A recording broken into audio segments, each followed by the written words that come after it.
Hello friends, सी programming सीखने की इस सीरीज में आज हम देख रहे हैं टू डायमेंशनल एरे के हर एक रो एवं हर एक कॉलम का सम कैसे फाइंड करें। तो सबसे पहले हमें एक टू डायमेंशनल एरे की जरूरत पड़ेगी, तो वो मैं यहाँ पे डिक्लेयर कर देता हूँ। Late us say integer a of 2 3। उसके बाद CLR SCR लिख देता हूँ ताकि हमें कोई प्रीवियस आउटपुट दिखाई ना दे, और लास्ट में मैं गेट CH लिख देता हूँ। अभी यहाँ पे हमने 2x3 एरे डिक्लेयर किया है। उसका मीनिंग कि हमारे पास 2 रोज है एंड 3 कॉलम है, यानी कि अगर दोनों रो का सम मुझे स्टोर करवाना है तो मुझे 2 वेरिएबल की जरूरत पड़ेगी, और 3 कॉलम का सम स्टोर करवाना है तो मुझे और 3 वेरिएबल की जरूरत पड़ेगी। लेकिन यहाँ पे मैं एक एरे ले लेता हूं जो रो का सम स्टोर करे, यानी कि आर सम, और हमारे पास 2 रो होने की वजह से मैं यहाँ पे सिंपली लिख देता हूं 2, जो हमारे दोनों रो का सम स्टोर कर देगा। और उसके बाद सी सम 3 जो हमारे तीनों कॉलम का सम स्टोर करके दे देगा। अभी 2x3 एरे हमने डिक्लेयर किया हुआ है, उसका मीनिंग कि हमें यूजर के पास से 6 नंबर्स रीड करने हैं। तो सबसे पहले नंबर रीड करने के लिए मैं यहाँ पे एक स्कैनफ स्टेटमेंट लिखूंगा, और उस स्कैनफ स्टेटमेंट के अंदर मैं मैसेज दूंगा percentage D address of A00, जो हमें फर्स्ट रो का फर्स्ट एलिमेंट रीड करके देगा। सेकेंड नंबर रीड करवाने के लिए मैं यहाँ पे लिखूंगा percentage D address of A01, जो हमें फर्स्ट रो का सेकेंड एलिमेंट रीड करके देगा। उसके बाद थर्ड नंबर रीड करवाने के लिए मैं सिंपली लिखूंगा एड्रेस ऑफ A02, जो हमें फर्स्ट रो का थर्ड एलिमेंट रीड करके देगा। उसके बाद फोर्थ नंबर रीड करवाने के लिए मुझे लिखना पड़ेगा percentage D address of A10, जो हमें सेकेंड रो का फर्स्ट एलिमेंट रीड करके देगा। उसके बाद फिफ्थ नंबर रीड करवाने के लिए मुझे लिखना पड़ेगा percentage D address of A11, जो हमें सेकेंड रो का सेकेंड एलिमेंट रीड करके देगा। और उसके बाद सिक्स नंबर रीड करवाने के लिए मुझे लिखना पड़ेगा एड्रेस ऑफ A12, जो हमें सेकेंड रो का थर्ड एलिमेंट रीड करके देगा। यानी कि अभी सभी स्कैनफ स्टेटमेंट को हम ध्यान से देखें तो उसके अंदर percentage D address of A common है, सिर्फ चेंज एरे एलिमेंट्स की रो और कॉलम की पोजीशन में हो रहा है। तो यही टास्क हम सिंगल स्कैनफ स्टेटमेंट की मदद से भी कर सकते हैं, लेकिन उसके लिए हमें लूप की जरूरत पड़ेगी। तो वो मैं यहाँ पे लिख देता हूं, let us say for i is equals to 0, i less than 2, क्योंकि हमारे पास 2 रो है, और i प्लस प्लस। अभी हर एक रो के अंदर 3 कॉलम होने की वजह से हम यहाँ पे लिखते हैं for j is equals to 0, j less than 3 and j plus plus, क्योंकि हमारे पास 3 कॉलम है। और फिर उसके अंदर हम एक स्कैनफ स्टेटमेंट लिखते हैं, जिस स्कैनफ स्टेटमेंट के अंदर हम लिखते हैं percentage D address of A of ij,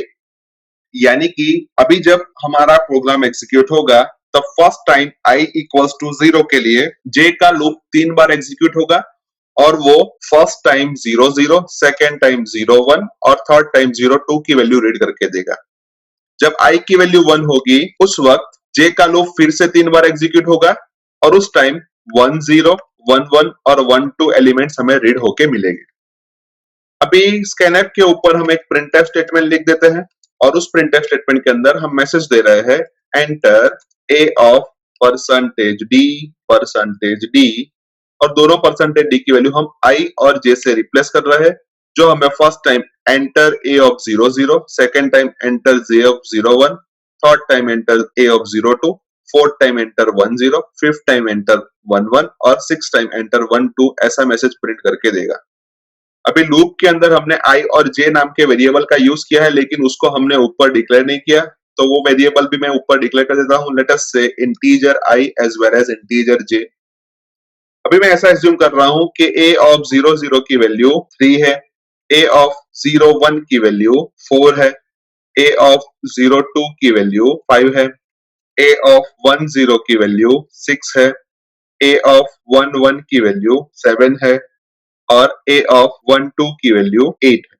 यानी कि अगर ये एरे को हम मैट्रिक्स के फॉर्म में लिखे तो फर्स्ट रो के 3 एलिमेंट 3 4 एंड 5 हो गए, और सेकेंड रो के 3 एलिमेंट्स 6 7 और 8 हो गए। अब जब हमने एक भी नंबर को ऐड नहीं किया है उस वक्त हमारे पास हर एक रो का सम और हर एक कॉलम का सम 0 होगा, यानी कि हम यहाँ पे सिंपली लिख देते हैं कि r sum of 0 is equals to r sum of 1 is equals to 0, as well as C sum of 0 is equals to C sum of 1 is equals to C sum of 2 is equals to 0. अभी जो A00 element है वो first रो और first column का element है, यानी कि हमें उसको फर्स्ट रो के सम के अंदर ऐड करना पड़ेगा as well as first column के सम के अंदर ऐड करना पड़ेगा। तो उसके लिए मैं लिखता हूं कि r sum of 0 is equals to, अभी हमारे आर सम ऑफ 0 की वैल्यू 0 है और उसके अंदर हम 3 ऐड करेंगे तो हमें 3 मिलेगा, और C sum of 0 is equals to 0 plus 3 equals to 3, क्योंकि अभी सी सम ऑफ 0 की वैल्यू भी 3 है। उसके बाद A01 first row as well as second column में बिलोंग करता है, यानी कि उसको हमें फर्स्ट रो के सम के अंदर ऐड करना पड़ेगा। अभी फर्स्ट रो का सम 3 है और उसके अंदर हम 4 ऐड करते हैं तो हमें 7 मिलेगा, और सेकेंड कॉलम के सम के अंदर ऐड करना पड़ेगा, और सेकेंड कॉलम का अभी सम हमारे पास 0 है तो उसके अंदर हम 4 को ऐड करते हैं तो हमें 4 मिलेगा। उसके बाद A02 फर्स्ट रो और थर्ड कॉलम का एलिमेंट है, यानी कि हमें उसको फर्स्ट रो के सम के अंदर ऐड करने पड़ेगा, तो उसके लिए मैं लिखता हूं r sum 0 is equals to 7 plus 5 जो हमें 12 देगा, और सी सम ऑफ 2 जो अभी 0 है उसके अंदर मैं 5 ऐड करूंगा तो मैं 5 देगा। उसके बाद A10 सेकेंड रो और फर्स्ट कॉलम में बिलोंग करता है, यानी कि हमें उसको सेकेंड रो के सम के अंदर ऐड करना पड़ेगा। अभी सेकेंड रो का सम 0 है और उसके अंदर हम 6 ऐड करते हैं तो वो हमें 6 देगा, एज वेल एज उसको हमें फर्स्ट कॉलम के सम के अंदर ऐड करना पड़ेगा, यानी कि अभी फर्स्ट कॉलम का सम 3 है, उसके अंदर हम 6 ऐड करेंगे जो हमें 9 देगा। उसके बाद A11 second row as well as second column में बिलोंग करता है, यानी कि हमें उसको सेकेंड रो के सम के अंदर ऐड करना पड़ेगा जो कि अभी 6 है, और उसके अंदर हम 7 ऐड करते हैं तो हमें 13 दे रहा है, as well as second column का सम अभी 4 है और उसके अंदर हम 7 ऐड कर रहे हैं तो वो हमें 11 दे रहा है।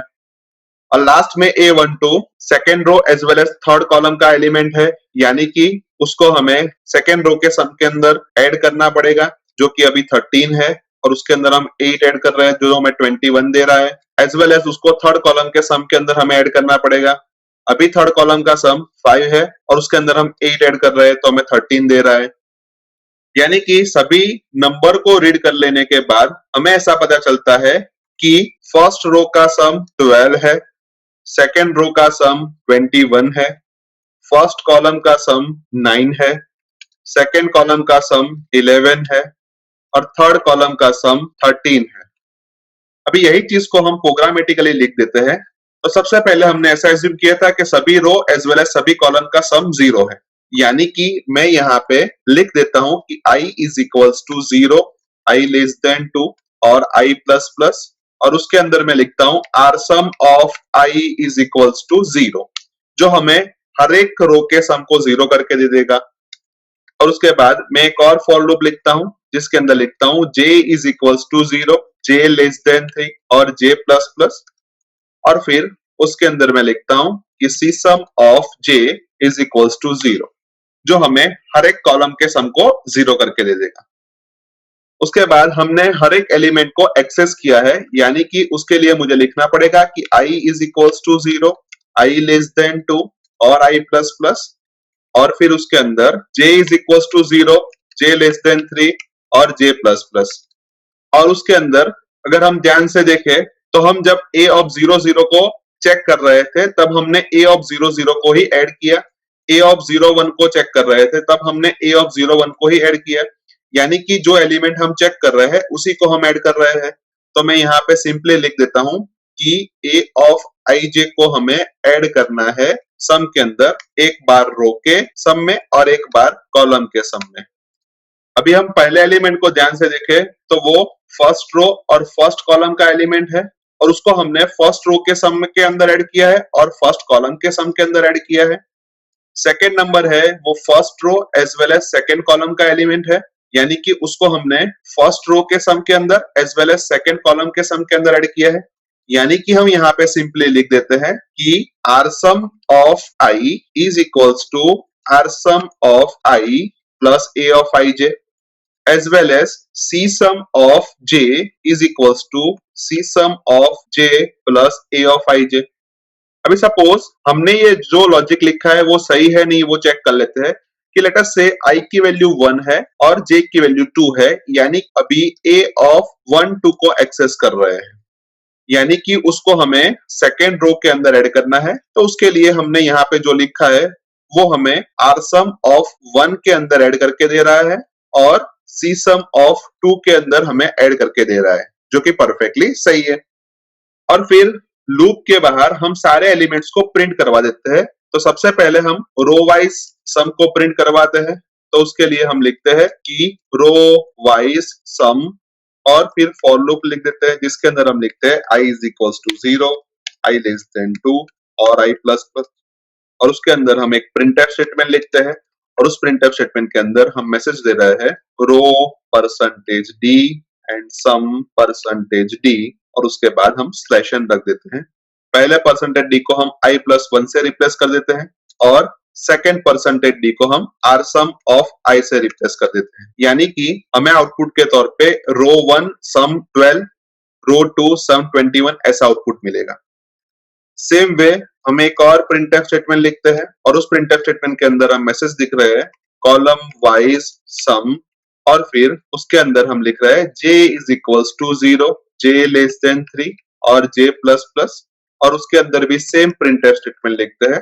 और उसके अंदर हम मैसेज दे रहे हैं column percentage d sum percentage d और j प्लस 1 और c सम ऑफ j, और फिर प्रोग्राम को हम एक बार सेव कर देते हैं। उसके बाद प्रोग्राम को कंपाइल करते हैं। कंपाइलेशन में कोई भी एरर नहीं आई तो प्रोग्राम को रन करके देख लेते हैं। जहां पे मैं a00 की वैल्यू 3, a01 की वैल्यू 4, a02 की वैल्यू 5, a10 की वैल्यू 6, a11 की वैल्यू 7 और a12 की वैल्यू 8 इंसर्ट कर रहा हूं और हमें आउटपुट के तौर पे मिल रहा है रो वाइज सम जिसमें रो 1 का सम 12 और रो 2 का सम 21 है, और कॉलम वाइज सम जिसमें कॉलम 1 का सम 9, कॉलम 2 का सम 11 और कॉलम 3 का सम 13 है, जो कि परफेक्टली सही है क्योंकि अभी अभी हमने इसी एरे के लिए हमारे कोड को एग्जीक्यूट करके देखा है। अभी यहाँ पे हमने 2 क्रॉस 3 एरे के सभी रो एज वेल एज सभी कॉलम का सम फाइंड किया है। अगर यही लॉजिक मुझे 3 क्रॉस 4 एरे के लिए अप्लाई करना है तो सबसे पहले डिक्लेरेशन के तौर पे a ऑफ 2 3 की जगह पे 3 4 करना पड़ेगा, r सम 2 की जगह पे r सम 3 करना पड़ेगा, और कॉलम की वैल्यू 4 हो गई तो c सम 3 की जगह पे c सम 4 करना पड़ेगा। वैसे ही नीचे i लेस देन 2 की जगह पे i less than 3, j less than 3 की जगह पे j लेस देन 4, उसके बाद i लेस देन 2 की जगह पे i less than 3, j less than 3 की जगह पे j लेस देन 4, उसके बाद i लेस देन 2 की जगह पे i less than 3, j less than 3 की जगह पे j लेस देन 4, नीचे i लेस देन 2 की जगह पे i less than 3, j less than 3 की जगह पे j लेस देन 4, यानी कि यहाँ पे हमने टोटल 6 जगह पे रो की वैल्यू और 6 जगह पे कॉलम की वैल्यू चेंज की और तब जाके हमें row wise as well as column wise sum find होके मिला। और अगर हम ये 6 जगह में से एक भी जगह पे चेंज करना भूल जाते हैं तो हमें हमारा आउटपुट गलत मिल सकता है। तो इसी वजह से हम यहाँ पे 2 कांस्टेंट डिक्लेयर कर देते हैं कि hash define row 3 and hash define column 4, और जहां जहां पे भी हमने 3 लिखा है वहां पे हम रो लिख देते हैं, यानी कि डिक्लेरेशन के तौर पे a 3 4 की जगह पे a रो 4, r सम 3 की जगह पे r सम रो, नीचे i लेस देन 3 की जगह पे i लेस देन रो, उसके बाद i लेस देन 3 की जगह पे i लेस देन रो, उसके बाद नीचे के फॉर लूप के अंदर i लेस देन 3 की जगह पे i लेस देन रो, और उसके बाद लास्ट फॉर लूप के अंदर i लेस देन 3 की जगह पे i less than row. Same way जहां जहां पे भी हमने 4 लिखा है वहां पे हम कॉलम लिख देते हैं, यानी कि डिक्लेरेशन के तौर पे इंटीजर रो 4 की जगह पे इंटीजर रो कॉलम, सी सम 4 की जगह पे सी सम कॉलम, लूप के अंदर j लेस देन 4 की जगह पे j लेस देन कॉलम, नीचे के फॉर लूप के अंदर j लेस देन 4 की जगह पे j लेस देन कॉलम,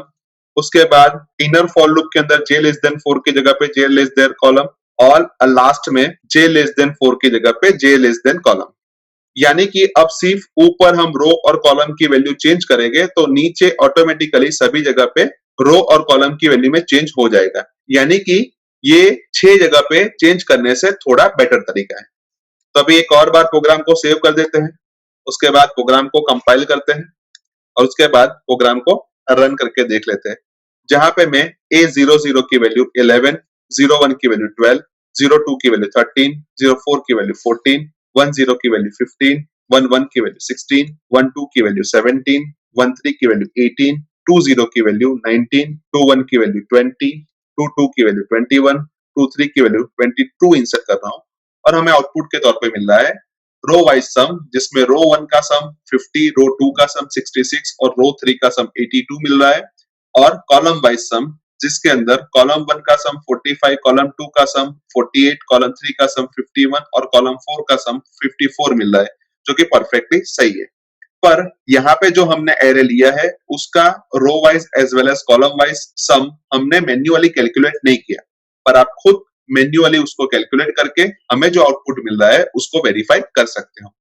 यानी कि हम ऐसा बोल सकते हैं कि इस प्रोग्राम के थ्रू हम किसी भी साइज के एरे के सभी रो एज वेल एज सभी कॉलम के सम को इजीली फाइंड कर सकते हैं।